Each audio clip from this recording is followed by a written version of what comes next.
હું શ્રીમતી વિરાજ એમ Desai, Shri કેકેએમએસ girls high school Anjar ખાતે ગુજરાતી વિષયની અધ્યાપક।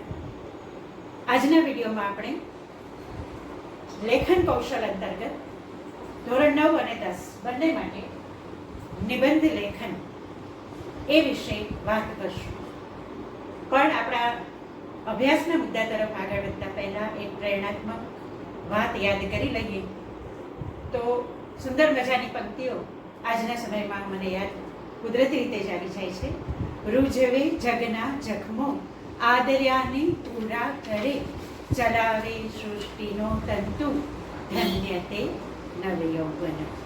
આજે એ સમય આવી ગયો છે કે જે નવયૌવન છે, જે ઉગતી પેઢી છે, એની સામે ઘણા પડકારો છે ને એને ઘણું કામ કરવાનું છે। પણ આપણી વાતને આગળ વધારીએ તો નિબંધ લેખન કોઈ પણ ધોરણમાં અભ્યાસ કરતા હોઈએ અને કોઈ પણ ભાષા હોય તેમાં નિબંધ અનિવાર્યપણે પરીક્ષાના ઉપક્રમે પણ વિચારીએ તો એ જરૂરી છે અને આમ પણ લેખન કૌશલની રીતે પણ નિબંધ સારો લખતા આવડે એ બહુ જરૂરી છે। અને લગભગ તમે પ્રાથમિક કક્ષામાં જ્યાંથી લખતા વાંચતા શીખ્યા ત્યારથી નિબંધ લખતા આવ્યા છે અને મોટે ભાગે પરીક્ષાની વાત કરીએ તો લગભગ અમુક નિબંધો એવા છે કે જે વારંવાર તમારી ફાળે લખવાના આવતા હોય છે। પણ પ્રશ્ન એ રહે છે કે ધોરણ 5માં તમે લખેલો નિબંધ અને હવે ધોરણ 9 કે 10માં કે પછી 11-12માં કે પછી કોલેજમાં જતા તમે જે નિબંધ લખશો એની કક્ષામાં, તમારી ભાષામાં, તમારા લેખનની શુદ્ધિમાં, બધામાં તમારી કક્ષા પ્રમાણેનું લેખન કાર્ય ઉત્તમ રીતે દેખાવું જોઈએ। એટલે આપણી જાતને આપણે એ રીતે કેળવવાની છે, બરાબર। નિબંધ લેખનની વાત કરીએ તો સૌપ્રથમ હું તમને એ વાતનું પુનરાવર્તન કરાવી દઉં કે નિબંધ કેટલા પ્રકારના હોઈ શકે એ વાત સૌપ્રથમ કરીએ તો નિબંધના મુખ્ય આપણે મારી દ્રષ્ટિએ જો પ્રકાર પાડીએ તો એક તો હોઈ શકે વર્ણનાત્મક નિબંધ, એટલે જેમાં આપણી મૌલિક અભિવ્યક્તિને પૂરેપૂરો અવકાશ હોય। પછી એ નિબંધ વર્ષાઋતુ હોય, વસંતનો વૈભવ હોય, માતૃપ્રેમ હોય, આવા નિબંધ કે જેમાં તમે તમારા મનના ઉમંગો, તરંગો, કલ્પનાઓ એ બધાને પૂર્ણ રીતે અભિવ્યક્ત કરી શકો। ત્યાર પછી નિબંધ હોઈ શકે ચિંતનાત્મક નિબંધમાં કોઈક વિચાર માંગી લે તેવા મુદ્દા આપણે આપણા વિચારોને એમાં પ્રગટ કરી ઘટના, સત્ય, તર્ક બધું સાંકળીને લખવાના હોય છે। એમાં માહિતીનું જ્ઞાન પણ જરૂરી હોય છે। હવે એ કયા નિબંધ હોઈ શકે? ચિંતનાત્મક નિબંધનો વિચાર કરીએ તો જો પરીક્ષા ન હોય તો, જો હું વડાપ્રધાન હોઉં તો, કે પછી મોંઘવારી, ભ્રષ્ટાચાર, આતંકવાદ, આ બધા આ પ્રકારના નિબંધ છે। ત્યાર પછી સાંપ્રત સમસ્યાને આધારે, સાંપ્રત સમસ્યા એટલે એ સમય, જે સમયગાળો પસાર આપણે થઈ રહ્યા હોઈએ ત્યારે જે વિચાર માંગી લેતી ઘટના બનતી હોય સમાજમાં, એ પછી પૂર હોય કે પછી દુષ્કાળ હોય, અત્યારના સંદર્ભમાં આપણે વિચારીએ તો બહુ સ્વાભાવિકપણે કહી શકાય કે કોરોના વાયરલ ઇન્ફેક્શન, વાયરસ કે પછી કોરોના વોરિયર્સ, લોકડાઉન, આ બધા સાંપ્રત સમયની ઘટનાઓની સાંકળતા નિબંધના વિષય હવે હોઈ શકે। એ સિવાય પણ મોંઘવારી, આતંકવાદ, ભ્રષ્ટાચાર આમાં પણ આવી શકે, કારણ કે ત્યારે જો એ સમયગાળામાંથી સમાજ, દેશ, દુનિયા પસાર થઈ રહ્યા હોય, યુદ્ધ છે, આવા બધા બનાવો પણ એમાં આવી જતા હોય।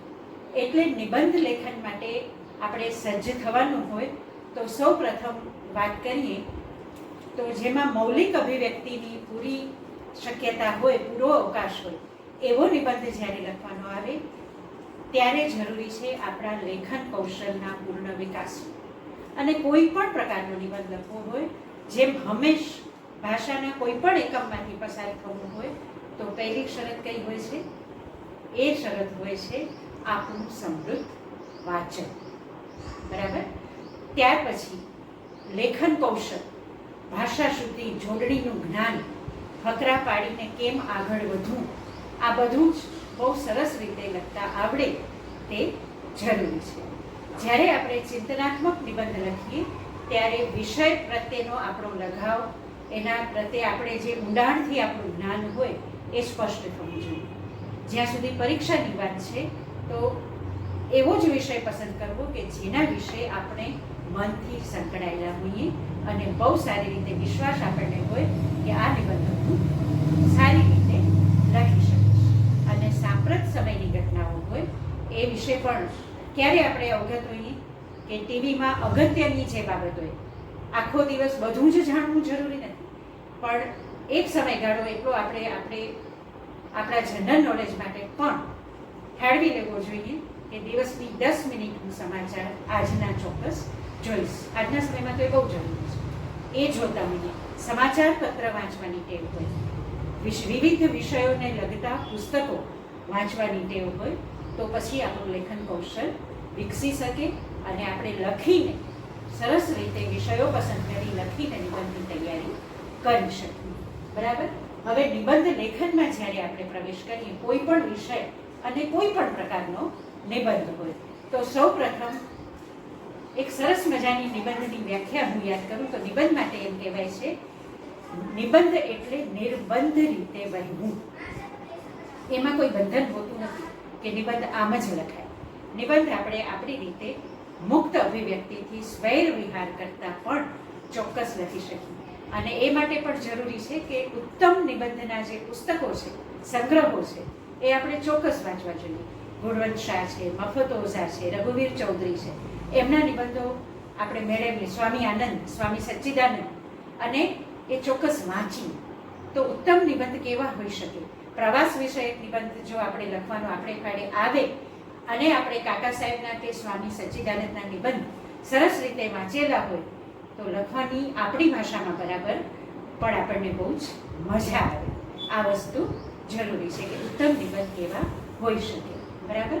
એટલે નિબંધ લેખનમાં પ્રવેશી ત્યારે સૌપ્રથમ તબક્કાવાર એનો વિકાસ થવો જોઈએ નિબંધનો. એટલે એનો પહેલો તબક્કો છે નિબંધનો આરંભ. નિબંધનો આરંભ કરીએ એનો મતલબ એ થયો કે આપણે વિષયમાં પ્રવેશ કરી રહ્યા છીએ. પ્રથમ જ વાક્યમાં આપણો જે વિષય છે એ બહુ સ્પષ્ટ થઈ જવો જોઈએ. અને એ માટે કાવ્ય પંક્તિ, સુભાષિત, કોઈ વિદ્વાન વ્યક્તિઓના આપણે અવતરણો ચોક્કસ એમાં એનો ઉપયોગ કરી અને નિબંધનો આરંભ કરી શકાય. એ જરૂરી છે. બરાબર.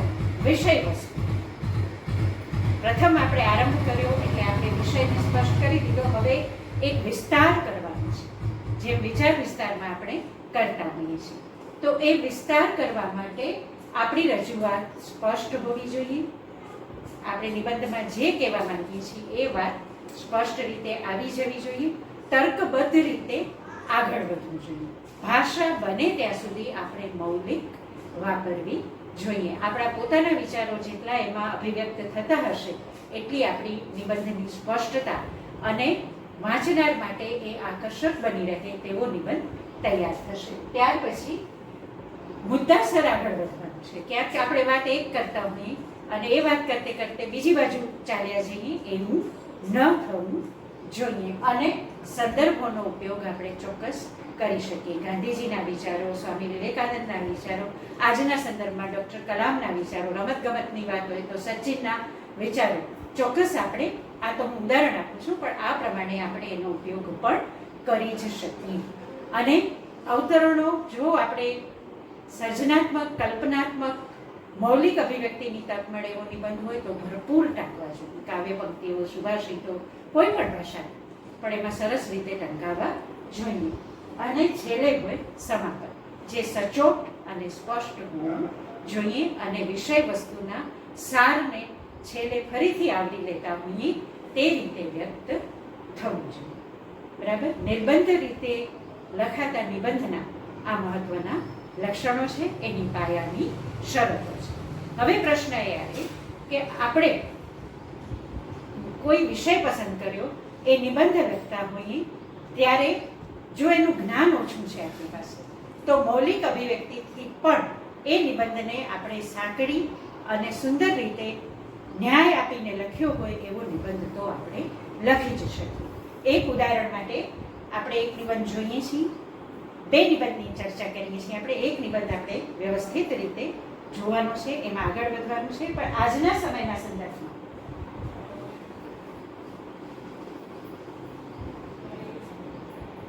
જો લઈએ આપણે તો એ નિબંધ હોઈ શકે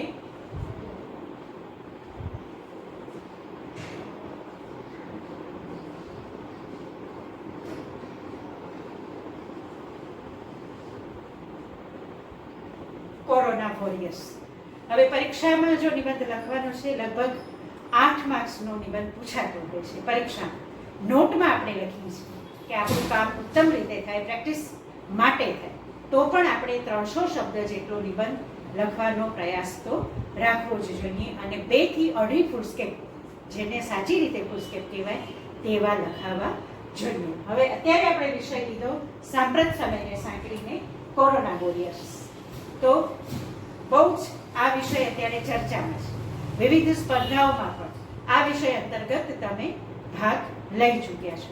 પણ એમાં સૌપ્રથમ આરંભ કરીએ ત્યારે કયો મુદ્દો હોઈ શકે? Corona warriors. પ્રથમ હું અહીંયા મુદ્દા લખું છું, પછી તમે પણ તમારી રીતે ચિંતન કરો અને આપણે એ નિબંધ કઈ રીતે આખો લખાઈ શકે એ વાત બહુ સંક્ષિપ્તમાં. સંપૂર્ણ નિબંધ અત્યારે ઓનલાઈન રીતે જોવો શક્ય નથી, પણ જ્યારે હું મુદ્દાસર ચર્ચા તમને આપણી સાથે મળીને કરી લઈએ, મુદ્દા હું તમને આપી દઉં, પછી તમારે પોતાની રીતે એ નિબંધ લખવાનો પ્રયાસ કરવાનો છે.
આ રીતે તબક્કામાં આપણો નિબંધ આગળ વધી શકે.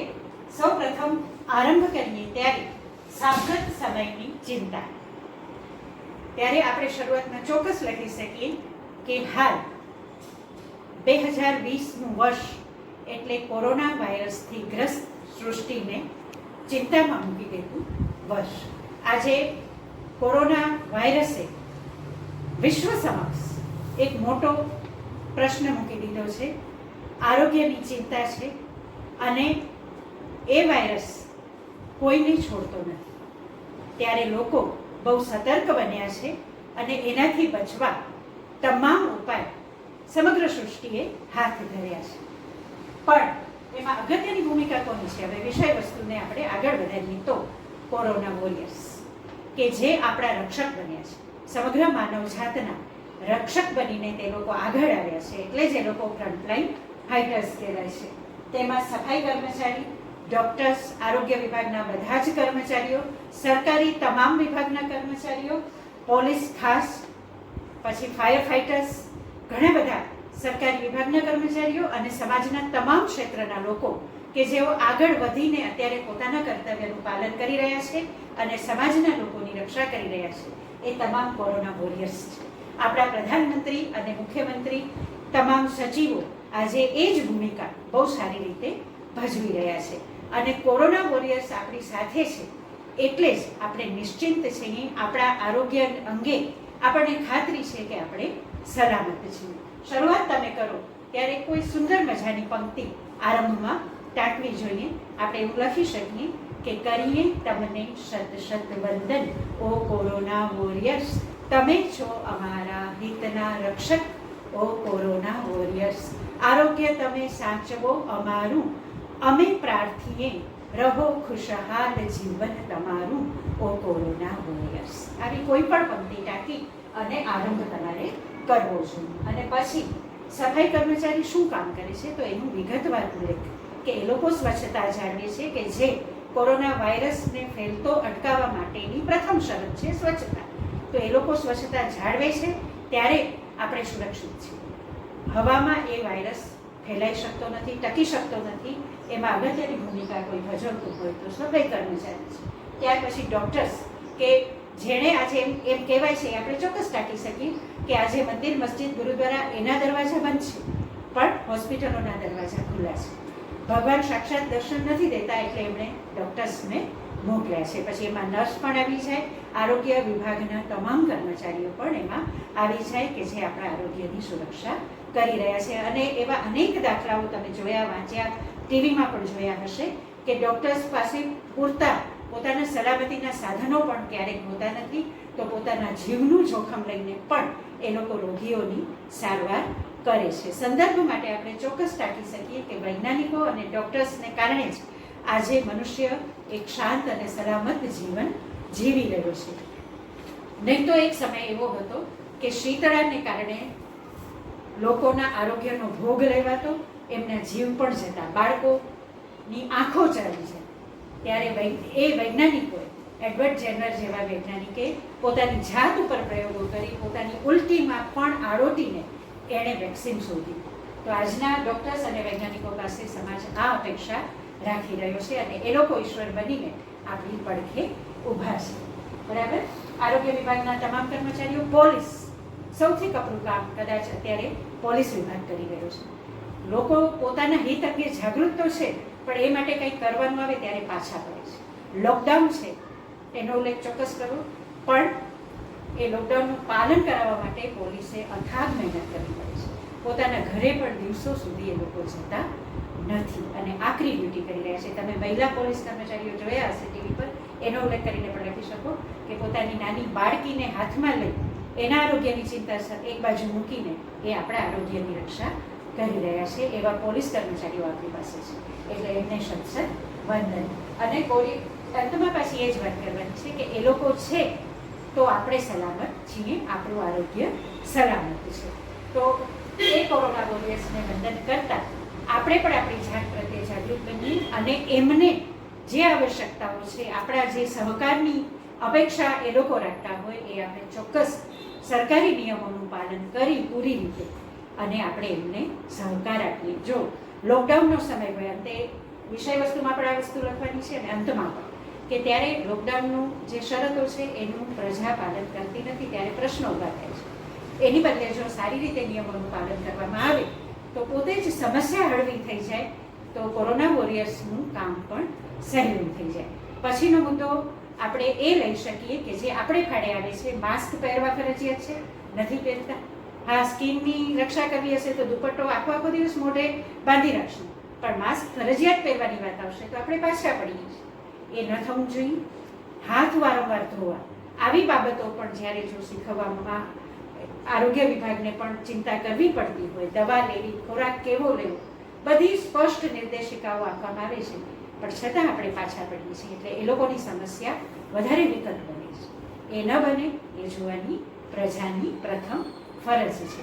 એટલે એમને વંદન કરતા આ નિબંધને તમે સારી રીતે વિકસાવી શકો. એટલે તમારે આ નિબંધ ચોક્કસ કોરોના વોરિયર્સ નિબંધ લખવાનો છે અને સારી રીતે તૈયાર કરી અને મને વોટ્સએપ તમારે, મારા ડિસ્ક્રિપ્શનમાં એના નંબર હશે જ, તમારે ચોક્કસ મોકલવાનો છે. એક બીજો નિબંધ આપણે જોવાનો છે, બહુ સંક્ષિપ્તમાં પણ એની ચર્ચા આપણે જરૂરી છે.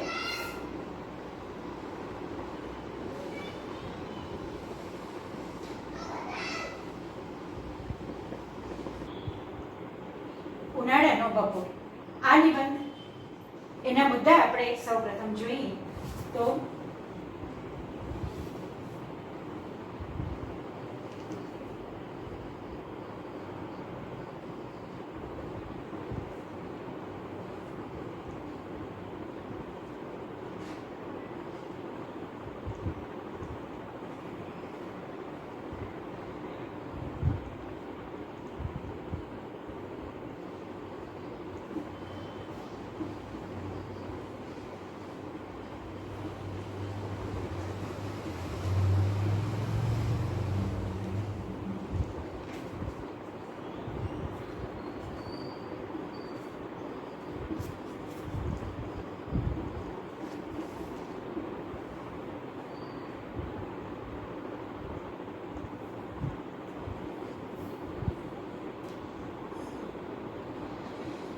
સૌપ્રથમ મુદ્દો આપણે લઈ શકીએ ઉનાળાના બપોરનો ઉષ્ણ વૈભવ, ત્યાર પછી બપોરે વ્યાપેલી નિર્જનતા, તમે લખતા જજો. સજીવ સૃષ્ટિ પર અસર.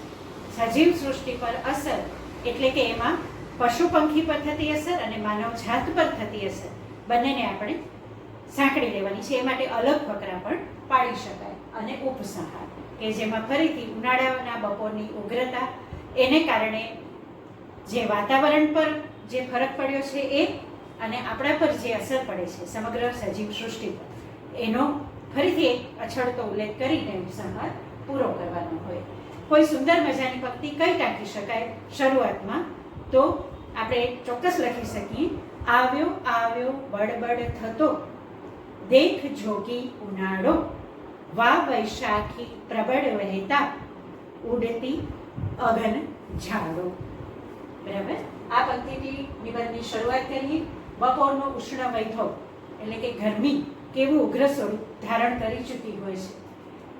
એકવાર શરૂઆત હોય જ્યારે જે ઠંડીએ ધીમે ધીમે વિદાય લીધી હોય અને ગરમી પકડાતી જાય, ત્યારે સજીવ સૃષ્ટિ કેવી અકળાતી હોય છે, સમગ્ર વાતાવરણમાં કેટલો ફરક પડી ગયો હોય છે, એ બધું બપોરે વ્યાપેલી નિર્જનતા. કાકા સાહેબનું અવતરણ કે બપોર એક શિકારી કૂતરું છે એવું જાણે લાગી રહ્યું હોય, સડક જાણે પડખું ફેરવીને સૂઈ ગઈ છે, આવા અવતરણો પણ આપણે ચોક્કસ ટાંકી શકીએ. અને કેવી નિર્જનતા વ્યાપ્ત હોય છે એ સજીવ સૃષ્ટિ પર અસર. એમાં સૌપ્રથમ પશુ પંખી પર અસર. તમે જાણો છો કે બધા વિહળ થઈ ગયા હોય છે, અકળાતા હોય છે.